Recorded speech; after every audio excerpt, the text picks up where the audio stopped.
«Слонимский вальс» альбо «Вечер над Чарай» — это другая песня на словы Сергея Новика-Пяюна, якую мне ўдалося запісаць у студыі.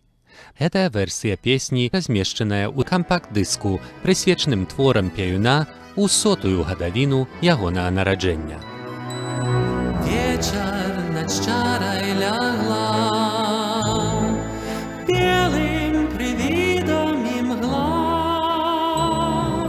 Ветер затих, не шумить, сном весновым слоним спить. Только один я не сплю, сердце болеть полюблю. Меру за кроком я крок, мчить со мной думка поток. Ішов би, здається, так вдаль, скинув би серця я жаль, скинув би сум і тугу, але дарма не могу. Где ты, голубка моя? Чуєш, як мучуся я?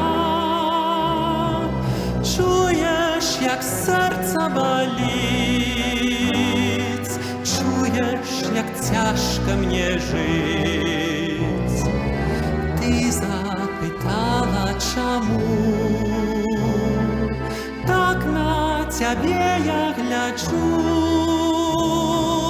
Ти же ні цара, ні Бог, я дать отказу не мог. Але зато я теперь правду кажу, мне поверь. Слухай, голубка моя, щиро люблю тебе я.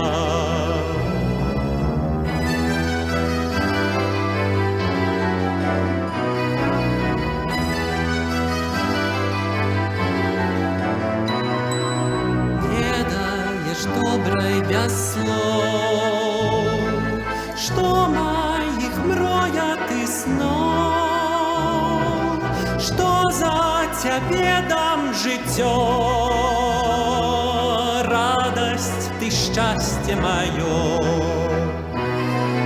Вольно вдаль Чара бежит, хваляй о берег плюхтить, стриманих ток, мчить, як бурливий поток. Ноч, а над Чарой лягла,